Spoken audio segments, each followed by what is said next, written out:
একটি বনে বাস করত একটি দুষ্ট বাঘ। সেই বাঘটি যখনই যাকে পেত তাকেই ধরে ধরে খেয়ে ফেলতো।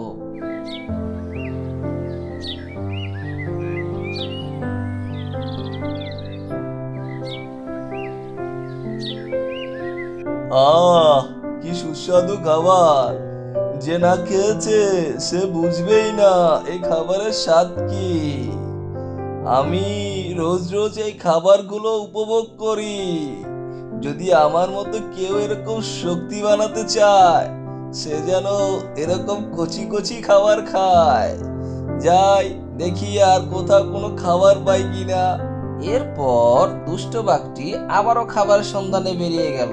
বেশ কিছুক্ষণ ঘোরার পর সে আবারও একটি খাবার পেল। সেই খাবারটি খাওয়ার জন্য সে উতালা হয়ে গেল। সে বলতে লাগলো, ওহ, এই খাবারটা তো বহুদিন পর পেলাম। কোত্থেকে বের হলো? না, কোনো রকম সময় অপচয় করা যাবে না। তাকে দ্রুত গিয়ে খপ করে খেয়ে নিতে হবে। এরপর দুষ্ট বাঘটি দৌড়ে গিয়ে সেই শিকারটাকে ধরে খেয়ে ফেললো। আহ, বহুদিন পর একটা আলাদা স্বাদ পেলাম। এরকম খাবার যদি রোজ রোজ পেতাম, তাহলে আমার মতো শক্তিশালী আর কে হতো এ বনে। তখন তো একটা পাহাড়কেও উপড়ে ফেলে দিতে পারতাম। যাই, আজকে আর কোনো খাবার খাবো না, বাসায় ফিরে যাই। আগামীকাল আবার মন ভরে খাবো। এরপর দুষ্ট বাঘ সেখান থেকে তার বাসায় ফিরে গেল।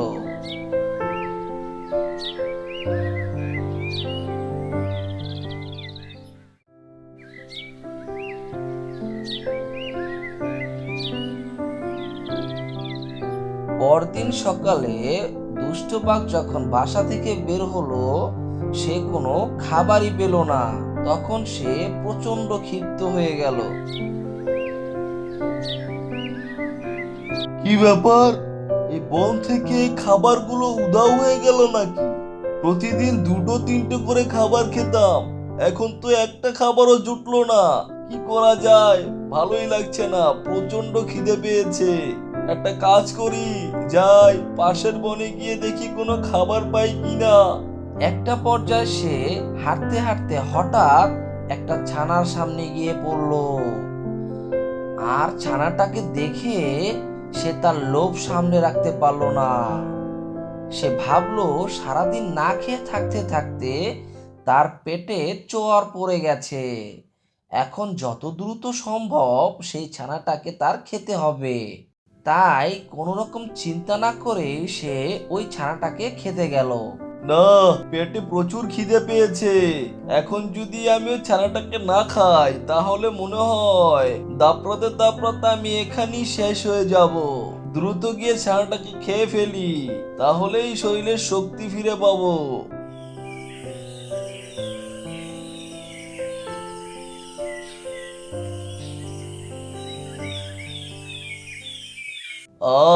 ছানাটা একটু অন্যরকম স্বাদের ছিল। এরকম ছানা তো এর আগে কখনো খাইনি। তাহলে এই ছানাটা কিসের ছানা? খিদের যন্ত্রণায় বিবেক হারিয়ে ফেলেছি, বুঝতে পারিনি এটা কিসের ছানা। দেখি তো একটু। ও বাবা, এই তো দেখছি ডাইনোসরের ছানা। সে যদি আমাকে এক নজর দেখতে পায়, আর যদি দেখে আমি তার ছানাকে খেয়েছি, তাহলে আমাকে আর তার হাত থেকে কে বাঁচায়?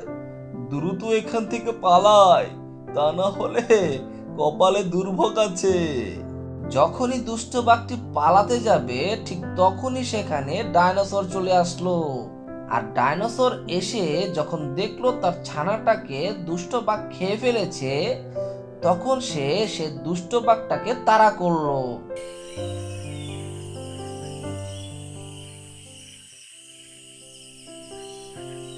দুষ্ট বাঘটা ডাইনোসরের হাত থেকে বাঁচতে চাইলো। বাঘটা দৌড়াতে লাগলো। দৌড়তে দৌড়তে যখন সে তার বনে চলে গেল, ঠিক তখনই হোঁচট খেয়ে পড়ে তার পাটা ভেঙে গেল। আর সে বলতে লাগলো,